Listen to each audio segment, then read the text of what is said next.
Hello, you fabulous interior design professional, you. Welcome to Business of Design. Can you believe it? Episode 193. And was there ever a better time to talk about resilience? Don't you feel like you need more of that these days? I certainly do. Our guest is a Business of Design member and friend, such a good friend to Business of Design, Andrew Mitchell of the Design Coach in Australia. He's had a year, like so many of us. 2020 can't hit the rearview mirror soon enough as far as I'm concerned. On the other hand, it has forced me to do things I don't normally do, which has given me a fresh perspective and I must say a new appreciation for home. In the past few months, we've gone on hikes near us here in the country, local hikes that we'd never really explored before. And I've remarked to myself several times and to the friends who were with me, if I had gotten on a plane and flown to Ecuador and been dropped in the middle of a forest that looked like this for a hike, I would be thrilled. I would think that was such a great experience. And here it is, steps from my home. So I love that I'm slowing down enough to appreciate what I have right here. I'm also doing things. Like many of you, I'm doing things differently this year. So for example, I had a camp out with some girlfriends in my backyard. We have lots of property here in the country. So there were 8 of us and we each had our own tents and we had a big campfire and we cooked over the open fire and we told stories around the campfire at night. And we had the most wonderful time. So wonderful, in fact, we said, no matter what happens next year, we're doing it for 2 days. And we recently turned our 2-car garage into a dining room for 2 other couples, so we can host up to 6 people. And we created these makeshift tables, and I've pulled out tablecloths I never use. We strung Christmas lights all over the garage. We hung a movie screen, and we watched old episodes of I Love Lucy while eating spaghetti and meatballs. Like, it was ridiculous. We're in the garage, and we're having so much fun. The other night, there was a storm. In fact, it was a tornado warning, and we sat in the garage with good friends. We had a bottle of wine, and we watched nature put on a show that was unbelievable. I never would have given myself that opportunity if it weren't for 2020 and COVID-19. And doing those things, I know, is contributing to my resilience. And that's the subject we're going to talk about today, but not before we check in with Cheryl Horn. Cheryl, we're talking about resilience today, and I was sharing some of the things I'm doing to kind of roll with the punches that 2020 keeps giving, like turning my garage room into a party room for 6 people. What are you guys thinking of in terms of being resilient as cold weather approaches? I know it's probably different when you have little kids. Yeah, and you know what? We've been so lucky in terms of being stuck at home. We have a large property. We're surrounded by green space. We can walk trails right from our backyard. So while weather is nice, we've been so lucky that it's just sort of like snow is coming. I'm just outside of Toronto. And we don't really know what our plan B looks like for over the winter. We just started, we're probably really late to the game. All like the outside patio heaters and stuff like that are sold out everywhere. Because it's like, we've got the outside space. How can we continue using it over the winter? But, we're back to outdoor visits and stuff, even with our close family, really since the kids went back to school. So we've still been able to do that for the most part. But I don't know, we're putting some thought into what happens when snow comes. Because our space, which is, largely outdoors, is going to get smaller for sure. Well, luckily we have snow pants, skiing clothes, so we can put those on. But I was in, there's a local farm supply place here in the country called Hamilton Brothers, which is the perfect name for a local farm supply place. They have these farmer suits for the guys when they're sitting on their tractor in the middle of winter and it's freezing. So they're quilted on the inside and they're thick canvas on the outside. So I have a onesie that says Tough Duck on it. That's the brand. It was like $100. And that's my party attire now when I'm outside. And it's super warm. So anyway, bring it, winter. Bring it. All right. What's happening at Business of Design? We're resilient at Business of Design. We just launched a new website and that was a big undertaking. And look at us go. What's happening now? Well, and speaking of which, the very first email that I got to open Monday morning just made my week. And I get to now share that with you because you haven't heard this one yet. Ooh. So I got an email from Fiona Jack in Australia, one of our members. And she's like, can you please let Kimberly know that she's added so much more to the steps that we've gone from driving a Mercedes to a Ferrari. A Mercedes is lovely, but a Ferrari will get you there faster. I've done all the steps before and can testify that designers need to consider doing them again, or they're missing out on accelerating their business quickly and painlessly. There's 10 times more information there now, and it's really clear, if you weren't already sold, on why you need to follow all the steps and not waste time making up your own workarounds. Oh my Like that was the very first, and I actually said, I'm going to bet money that I can make Kimberly cry with this one. Wow.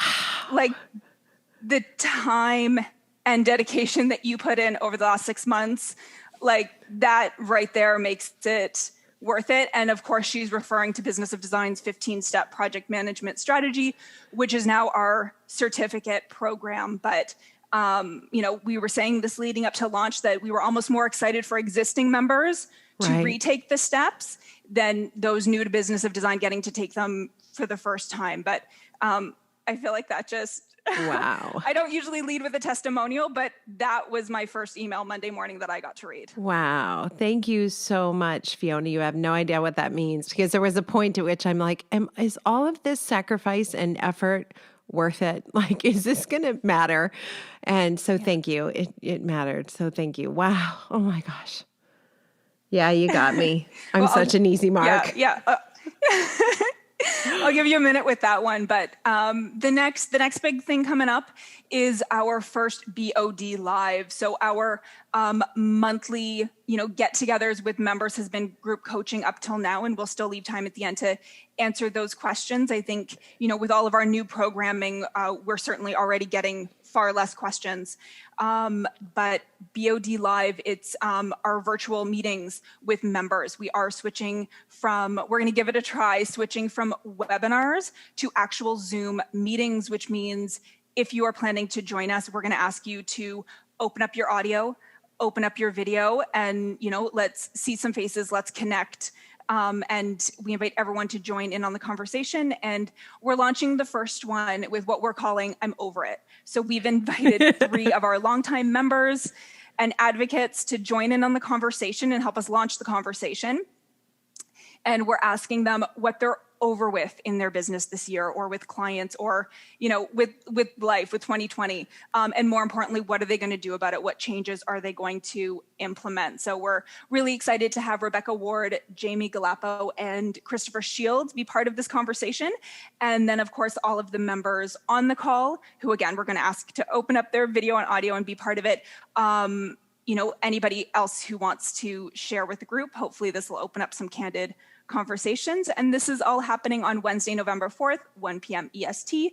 And if you're a member, watch your inbox. I will be sending out details on what the first call is going to be about and instructions for how to join us, because that's going to change up a little bit. Wow. This is going to be amazing. An opportunity for the community to share its wisdom, because there's so much out there, and we've never really figured out how can we connect each other in a way that's meaningful. So it's going to be once a month. It'll be a party, it'll be learning, it'll be members only, and it's free with your membership. So I, for one, am looking forward to it. It's going to be exactly what I need to keep my battery filled during this long, cold winter that's coming up. So I'm excited about that. Thank you so much, Cheryl. Thank you for everything you've done. You're as much a part of the success of Business of Design as the members, as everybody who's contributed. And this is your baby too. So yay, us. Thank you. We'll talk to you soon. All right. Bye for now. Welcome to the Business of Design podcast with Kimberly Selden. Business of Design is the world's best business training for interior design professionals like you. We have the systems, strategies, and protocols you need to consistently satisfy clients, increase profitability, and run your projects like a boss. Unlike traditional coaching, BOD is a fast track to immediate results. Don't try to do this alone. Join today and you'll have access to hundreds of targeted training modules, plus member perks like BOD Live events. member-only podcasts, preferred pricing, and the support of an engaged community of peers. We all know design matters. At Business of Design, we think designers matter too. Andrew Mitchell, you are one of those faces I just miss so much thanks to 2020. How are you? I am doing really well. Thank you, Kimberly. 2020 can hurry up and go away, but no, look, there's lots of things to be thankful for, and so many good things have come out of this year. So I'm doing well. Thank you. I'm getting an underlying sense that you can say all that only because there must have been some stuff that wasn't so great about 2020. Does that make sense? Yeah, 100%. Well, I have confided in you about some of the stuff that hasn't gone so well this year, but I'm really aware that that's worldwide. Everyone's sort of dealing with stuff. But look, from my perspective, let's jump straight into that because I guess it'll give it a little bit of background to the listeners today about why I'm talking about the topic that I'm going to be talking about. And 2020 was going to be the year to end all years for me. This is my 50th year. So I turned 50 in July, and I was planning a world trip. So traveling to the States, doing LA, Palm Springs, New York, and then flying to Europe where my parents were going to meet me in Italy to celebrate my 50th birthday. And then COVID put a stop to that. But as you know, and as I've told the listeners in my last podcast with you, I was due to get married in March. And COVID happened in Australia a week before the wedding. So that all had to be put on hold. And what other fun things have happened this year? Oh, you were meant to be flying out to Australia in September, just past, to join us for the retreat. And we were all Australians were so excited about that. But obviously no international travel, so you're no longer flying out, but you are still going to be a very, very integral part of our retreat in March next year, 2021.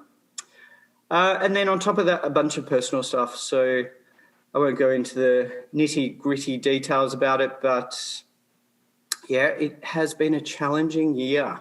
And I think last time that we spoke, I don't think I would have been in the best of places, but I'm genuinely in a really good place now. So really looking forward to the rest of 2020 and beyond.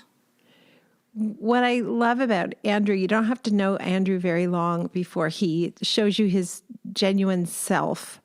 And that's really the only way you can get to be friends with someone, right? You have to be vulnerable with each other. You have to be honest with each other. And then you can really forge an amazing connection. So thank you for sharing all that. I'm sure a lot of people listening are going, wow, I thought I was having a rough year. That sounds like a lot to manage. And here you are on the other side, in part because of the tools that you use to make sure you keep yourself feeling well, which ties in nicely to our topic of resilience. Absolutely. So thank you, firstly, for those lovely words. And I do cherish our friendship, and I love seeing your face. But it would be nice to be doing it in person. So yes, let's make that happen as soon as the borders open again. I look forward to giving you a big hug. Yeah. In real life. I'm kind of over COVID. Like I was okay. Obviously I'm not minimizing what people are going through. It's been horrific, but I sort of adapted myself and was flexible and had a kind of a Zen attitude about the whole thing. And now it's worn out its welcome. I'm done. Bye-bye. Yeah. Bye, Felicia. My heart goes out to, I'm currently in Sydney, where things are relatively normal, but all of my beautiful friends and family in Melbourne are still doing it tough. The restrictions are really quite intense there. So people are pretty much housebound. They have been for almost 6 months. On a positive side, numbers are going down. But yeah, it's been really, really tough for people. So it's something that I think that can actually unite us a little bit, is that sense of struggle that everyone's had for this year. Yeah. Rather than pulling us apart. Yeah. So let's talk then about self-care, because it's been, as you said, it's been rough for people. And I think it can be rough at various stages. You know, you may have found that you did pretty well the first 3 months and then not so well, and now you're doing well again. But what are some of the things that we can do to what's the word? To nurture, to develop resilience? Yeah. The notion of what resilience is, to start with, I think, is resilience didn't really come into the fore until probably about 50 years ago, when psychologists really first started studying emotional intelligence, and they realized that resilience was one of the factors that indicates how well people recover from adversity, how well they bounce back from difficult situations. And then further sort of investigating with regards to what would be relevant to us and our listeners with business and general life, is scientists have since found that resilience is probably one of the highest ranked traits that people look for in high functioning business operators, so CEOs of companies. So rather than focusing on IQ, intellect, people are very much nowadays focusing on emotional intelligence, and resilience factors very high on the scale of important emotional intelligence traits. So that's sort of from a big corporate perspective, but from a small business perspective, like most of my clients and most of your listeners and your clients, Kimberly, running a small business is hard, and 2020 is definitely a reminder that when you take on board that responsibility of running a small business, you're not just dealing with the day-to-day difficulties that we face with managing client expectations and dealing with contractors and other trades and things going wrong on the job, but we also have to weather the storm of financial ups and downs. So, as you're taking care of your members by having your programs for recovery, I think it's really important. I'm very, very keen to encourage people to develop their own personal sense of resilience. So originally, when it was first investigated, resilience was thought to be a personality trait that you were born with, so something that's more genetic. But studies have since found that it is a learnable trait. So we can all do things that are going to improve our own personal resilience. I want to ask you about self-talk, because I think for me, that's a big thing, like my attitude. Am I, one of the questions we asked at the beginning of the 5-phase recovery program is, are you going to survive this? Make up your mind. Are you in or are you out? Because it may not be easy, right? No. So research has shown specific sort of personality traits that show that people have a high level of resilience, and optimism is one of those personality traits. So while optimism tends to be something that's either it is slightly genetically determined, but positivity is definitely something that we can all foster. So practicing positive self-talk is the starting point. So, and you've talked about this a number of times before, is talk to yourself the way that you would talk to somebody that you love. Talk to yourself the way that you would talk to one of your children or talk to your best friends. So catching yourself with negative self-talk is just catching it and rephrasing it in a way that you would send loving words and support to somebody who you really loved. It can be jarring, right? I have a girlfriend the other day. She said, "I'm so stupid. I'm so sorry. I'm just the dumbest," or something. I was like, "Whoa, wait a minute. Please don't talk about my good friend like that. That's crazy. You might not even be aware of how harsh you are to yourself." Yeah, look, and I think one of the other things that I was going to mention that's important is to foster those incredibly important relationships around you. So it's community that can help us ride really tough times. So firstly, from a personal perspective, make sure that you nurture those relationships around you so that you do have a really close-knit group of people who will pull you up on that sort of negative self-talk, and you can do the same for them. But then thinking outside your immediate circle of friends is that foster a really important community in your work community. And you do that beautifully, Kimberly. I mean, your members are they're not just getting the benefits of the incredible wisdom and teachings that you share with them. They're actually connecting in a way that gives them a sense of support and care for one another. And we're really, really proud of the fact that we're doing the same thing in Australia with our design coach community. And I have to be honest that has been a huge part of my recovery this year. It's aided my resilience to sort of be able to weather the storm of all of these sort of events that have been thrown at me. Yeah. And, just specifically a few people within that community that have been incredible and really, really supportive. So, I mean, that would be a second thing that I would definitely put forward as a tip to foster more resilience, is to just sort of nurture those relationships in your life and make sure that you're surrounded by good people who have your back and know how to pick you up when you're not doing so well. I don't know if I'm just noticing, well, I guess I am just noticing this, but I have my closest friendships are those friendships where I get to see every side of that person, right? They share with me, like you shared some truly devastating event that happened in your life this year in 2020.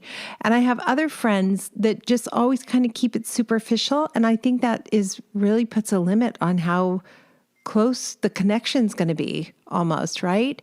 And it's so easy, I guess, in a business community, like we both work with professional business owners, it's so easy to put on a facade of everything is great. But when you do that, you're just robbing yourself of making those deeper connections with the people around you, I think. Yeah, definitely. Well, to have people that you can be your authentic self with and not have to put on a brave face all the time, to nurture those relationships and be vulnerable is really, really important. I mean, vulnerability is highly underrated in our society. I think that we both grew up in a period of time that we were taught to put on a happy face and just get on with it. But I think that you miss, as you were just saying, you miss out on an awful lot when you don't share the genuine struggles that you're going through. So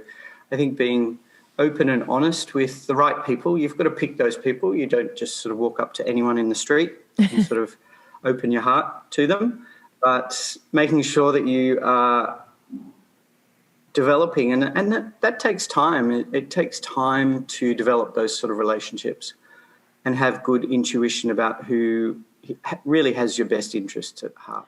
Well, that's one of the wonderful things I think you do with the design coach. You put people in a room and you say, this is a safe space. And in a way, just by virtue of them being attracted to you and what you're teaching, there's a certain camaraderie that happens in the room. Like I just found the sharing when I was in Australia last time to be so open and honest and vulnerable. And there were tears and, there was really big stuff going on in people's lives, So it's good to know I'm not alone. You lead that as well, because I don't know if you remember, but and I don't mean to embarrass I know you what by you're this, going to but, say right now. you know, I invited totally you up forgot, but onto now I stage. remember. Invited you up onto stage, and the first thing you did was have big, beautiful crocodile tears. Just, a sense of, it was a sense of, I could tell it was a sense of gratitude. It was a sense of overwhelm at this room full of people who you had travelled halfway across the world to be with. And you've got all these beautiful faces looking up at you. So that's the thing, the beauty of, when you open your heart and you share so openly and honestly your emotions, is that other people are going to do the same thing. Right. So we want to make and foster those deeper connections. Are there other tools you would suggest for those who are maybe struggling, not feeling so resilient today? Maybe today's just a day you're not feeling so resilient. So how do you get yourself out of that? Yeah, look, there's a wonderful initiative called the Resilience Project that was started by an Australian called Hugh van Cuylenburg, and he started that in about 2008 when he went to India, and he was overcome by the incredible happiness of all of these people living in poverty with so few of the amazing technology advancements and lifestyle elements that we have here in Australia, but these children who have next to nothing exhibited just such happiness, and it got him really sort of digging deep and analysing what gives these people such resilience. And a lot of, it's a great book. It's one that I definitely recommend to anyone, regardless of how you feel that you're fitting into the resilience scale at the moment. It's called the Resilience Project, and a large foundation for what he has started as an initiative is what he calls GEM. So it's gratitude, empathy, and mindfulness.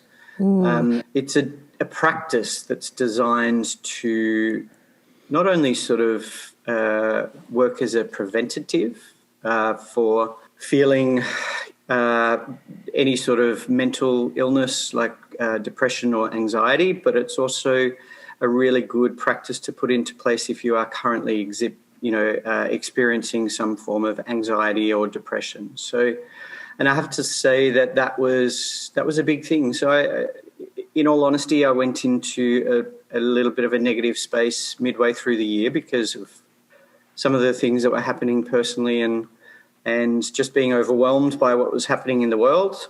And one of my very good friends who is part of the design coach community was absolutely adamant in reminding me about the importance of gratitude. So calling me every day or texting me every day and saying, what are you thankful for today? Wow. So just a little reminder that, even in the depths of what might feel like a really difficult time, is that there is always something to be thankful for. So just that as a simple practice in itself, I think, is that it's, studies all around the world understanding that gratitude is hugely beneficial to our positive state of mind.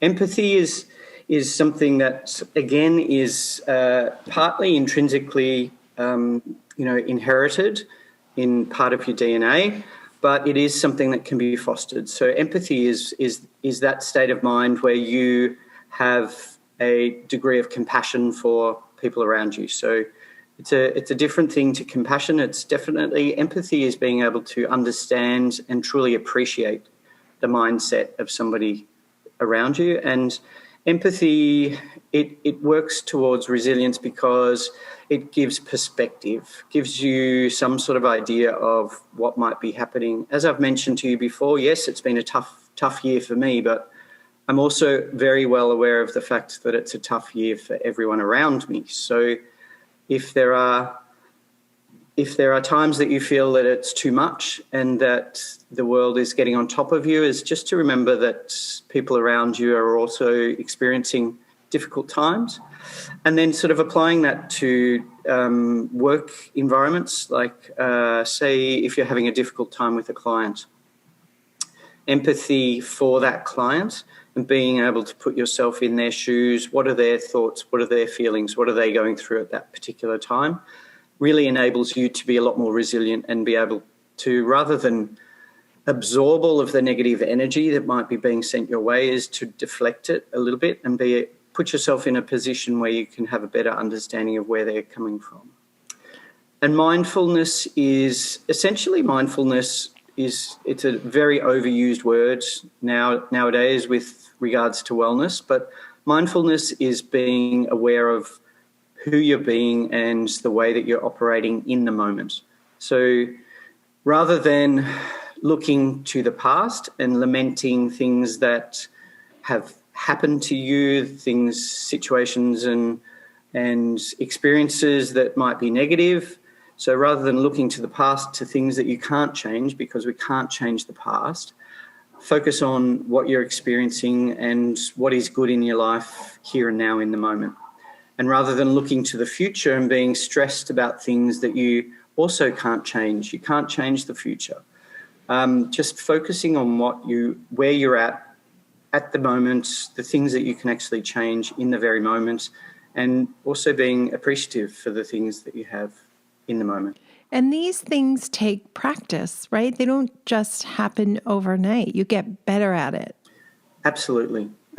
And, one of the things that I recommend to our listeners and to the designers that I coach is that you actually implement practices that you put things into your diary. So mindfulness is definitely, they recommend that, meditation is a wonderful way of practicing mindfulness. And meditation, and I've been practicing meditation for 3-4 years now, and I am still so amateur at it. I'm not going to say I'm bad at meditating, because I think as long as you're attempting meditation, you're doing meditation well. But it's a method of quietening the mind. It's a method of catching negative thoughts. It's a method of catching stressed thoughts and just quietening your mind. So putting into place a daily practice of meditation is really helpful.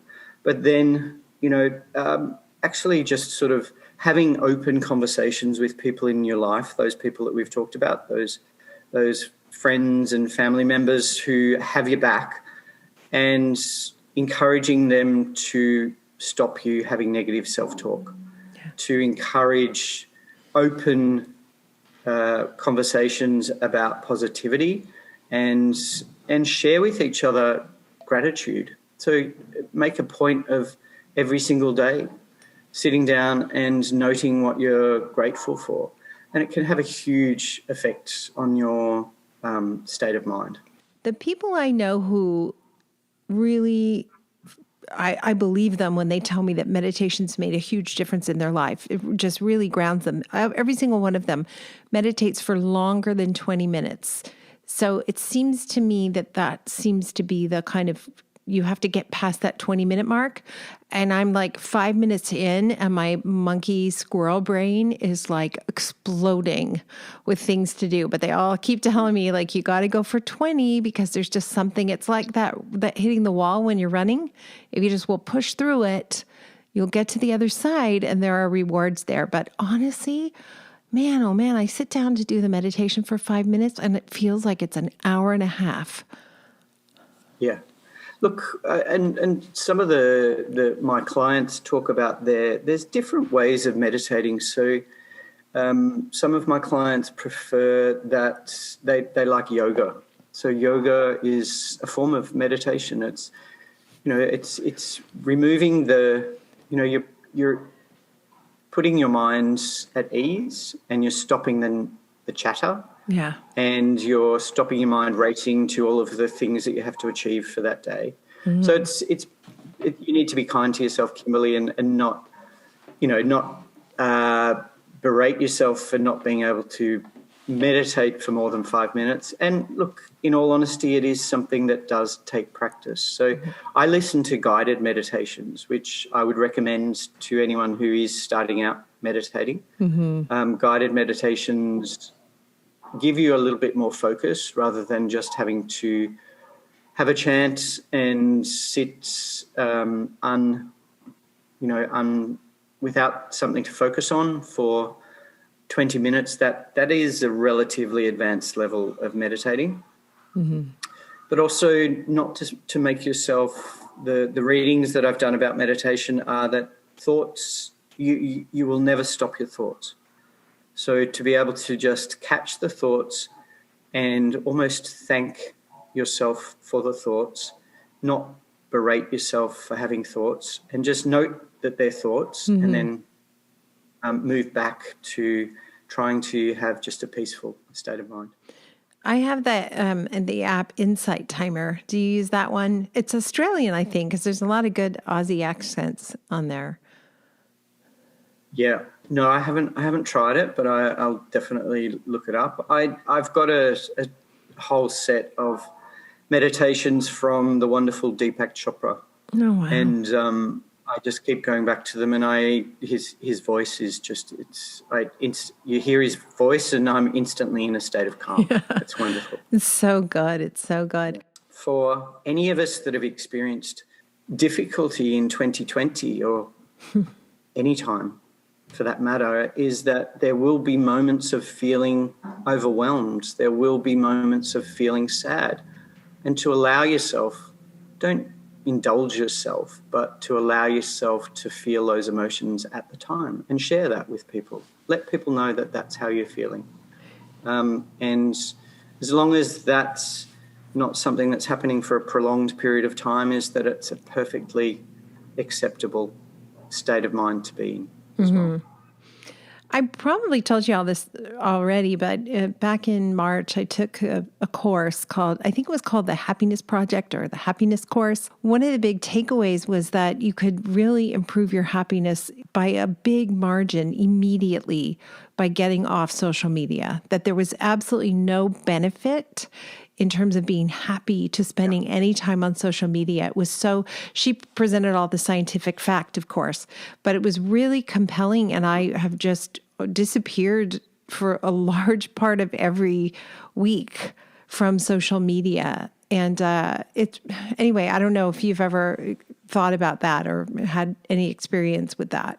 Yeah, definitely. Well, with our retreats that we have with the design coach, I ask for our 5-6 day program, I ask for designers to leave their phones in their room.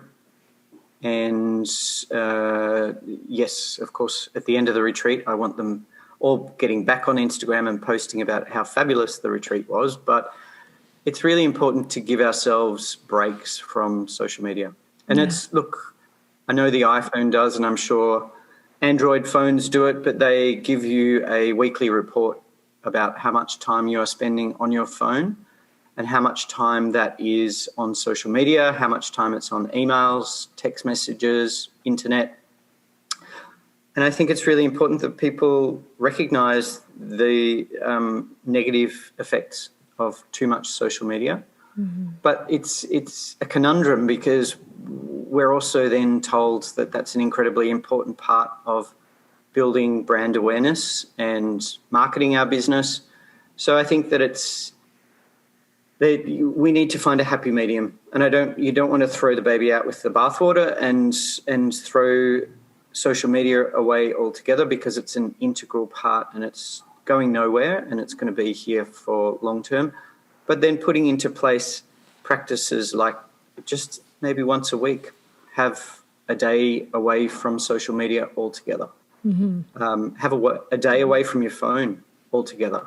Putting into place some guidelines around when screen time finishes.